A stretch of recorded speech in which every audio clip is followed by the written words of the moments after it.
Assalamualaikum warahmatullahi wabarakatuh. Nama saya Siti Aminah Sibuan dari kelas Ekonomi Islam 6G, Fakultas Ekonomi dan Bisnis Islam. Jadi di sini saya akan menjelaskan materi tentang permintaan dan juga penawaran untuk mata kuliah Ekonomi Pertanian. Permintaan dan juga penawaran. Dosen pengampu Bapak Muhammad Fajri, STP MSI. Nah, yang pertama, apa sih itu permintaan? Permintaan adalah banyaknya jumlah barang yang diminta pada suatu pasar tertentu dengan tingkat harga tertentu, tingkat pendapatan tertentu, dan dalam periode tertentu. Secara umum, jenis permintaan adalah dikelompokkan menjadi dua. Yang pertama yaitu permintaan berdasarkan daya beli konsumen, dan yang kedua, jenis permintaan dilihat dari siapa yang melakukan permintaan atau jumlah konsumen. Bunyi hukum permintaan adalah jika harga suatu produk turun, maka permintaan terhadap produk tersebut akan meningkat. Dan juga sebaliknya, ketika harga suatu produk naik, maka permintaan terhadap produk tersebut akan menurun. Kurva permintaan yaitu berbentuk ketika harga barangnya misalnya 0, kuantitas produk X yang diminta akan 3 unit. Ketika 1, kuantitas barangnya yaitu 2. Ketika harga barangnya 2, kuantitas produknya adalah 1. Ketika harga barang 3, kuantitas produk barang X-nya yaitu 0. Dari hal tersebut, kita dapat menarik kurva seperti pada gambar tersebut. Faktor-faktor yang mempengaruhi permintaan, yang pertama, harga barang itu sendiri. Harga barang yang murah namun berkualitas umumnya akan mendatangkan banyak peminat, sehingga permintaan barang tersebut akan tinggi. Sebaliknya, jika harga cenderung tinggi, maka permintaan terhadap barang tersebut akan cenderung sedikit.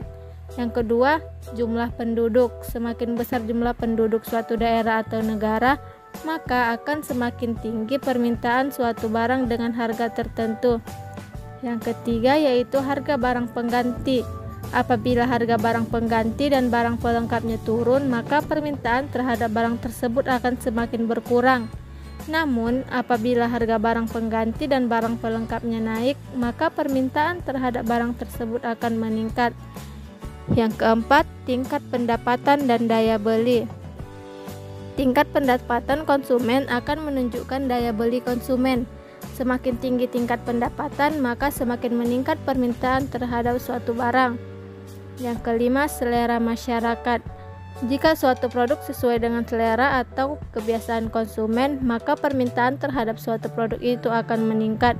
Selera yang meningkat dengan diikuti tren produk yang mengikuti selera, maka akan meningkatkan permintaan barang tersebut. Yang kedua, penawaran. Apa sih itu penawaran? Penawaran adalah banyaknya barang yang ditawarkan oleh penjual pada suatu pasar tertentu, periode tertentu, dan pada tingkat tertentu. Secara umum, jenis-jenis penawaran adalah terbagi menjadi dua, yaitu penawaran perorangan dan juga penawaran pasar. Penawaran perorangan adalah penawaran yang dilakukan oleh seorang penjual dalam menawarkan berbagai jumlah barang pada berbagai tingkat harga. Sedangkan penawaran pasar adalah keseluruhan penawaran yang didapat dari penjumlahan penawaran perorangan suatu barang atau jasa pada berbagai tingkat harga. Hukum penawaran berbunyi, semakin tinggi harga, semakin banyak jumlah barang yang bersedia ditawarkan. Sebaliknya, semakin rendah tingkat harga, semakin sedikit jumlah barang yang bersedia ditawarkan. Kurva permintaan yaitu ketika harga barang 0, kuantitas yang ditawarkan yaitu 0. Ketika harga barang 1, kuantitas yang ditawarkan yaitu 1. Ketika harga barang 2, kuantitas yang ditawarkan 2. Dan ketika harga barang 3, kuantitas yang ditawarkan 3. Kurva penawaran dapat digambarkan sebagai berikut. Apa saja sih faktor yang mempengaruhi penawaran? Yang pertama, adanya sumber daya yang tersedia. Penawaran dapat terjadi jika ketersediaan barang mencukupi. Jika barang atau jasa yang ditawarkan terbatas atau langka, hal ini berpotensi membuat harga naik. Kelangkaan barang atau jasa berpengaruh langsung pada elastisitas penawaran. 2. Faktor penjual atau produsen. Banyaknya jumlah produsen yang memproduksi suatu barang berbanding lurus dengan ketersediaan barang, maka produsen atau penjual memiliki sebuah keyakinan untuk melakukan penawaran karena ketersediaan barang mendukung adanya proses penawaran. Yang ketiga, harga. Harga merupakan faktor pendukung pertama dalam suatu penawaran. Jika tidak ada harga, penjual atau produsen pasti bingung untuk melakukan penawaran. Begitu juga terhadap calon pembeli, mereka akan mengalami kebingungan ketika memiliki suatu kebutuhan namun tidak mengetahui harga barang yang akan dibelinya. Faktor yang mempengaruhi penawaran yang keempat, harga dan ketersediaan barang sejenis sebagai pengganti. Jika suatu barang atau yang paling utama mengalami kenaikan harga, maka konsumen akan mencari alternatif lain sebagai pengganti pemenuhan kebutuhan akan barang utama.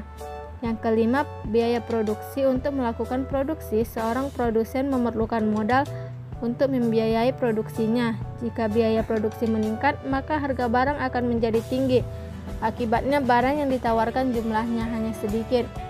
Yang keenam, waktu produksi. Waktu produksi berpengaruh terhadap ketersediaan barang. Penawaran akan terjadi ketika barang yang ditawarkan dapat diprediksi akan tersedia dalam tenggang waktu tertentu. Ketersediaan barang ini bergantung pada seberapa lama waktu produksi yang diperlukan. Faktor yang mempengaruhi penawaran yang ketujuh yaitu kemajuan teknologi. Kemajuan teknologi membantu mempermudah produsen dalam menyediakan barang maupun jasa.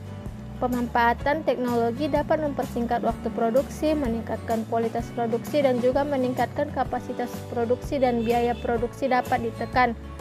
Yang ke-8, kebijakan pemerintah. Contoh kebijakan pemerintah mengenai peningkatan produksi dalam negeri guna mengurangi impor. Hal ini mendorong para petani untuk meningkatkan jumlah dan kualitas panen atau meningkatkan jumlah dan kualitas produksi. Yang kelima, pajak dan subsidi.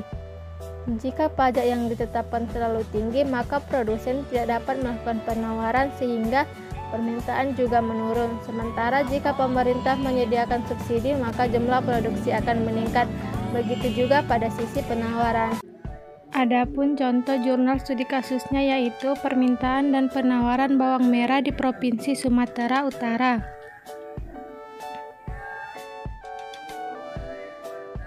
Yang mana metode analisis yang digunakan adalah metode persamaan simultan menggunakan data tahun 1989 hingga 2018. Hasil penelitian ini menunjukkan bahwa secara parsial harga bawang merah jumlah penduduk berpengaruh positif dan signifikan terhadap permintaan bawang merah. Harga pupuk subsidi berpengaruh positif dan signifikan terhadap penawaran bawang merah. Sedangkan harga pupuk bersubsidi berpengaruh positif dan signifikan terhadap harga bawang merah di Provinsi Sumatera Utara.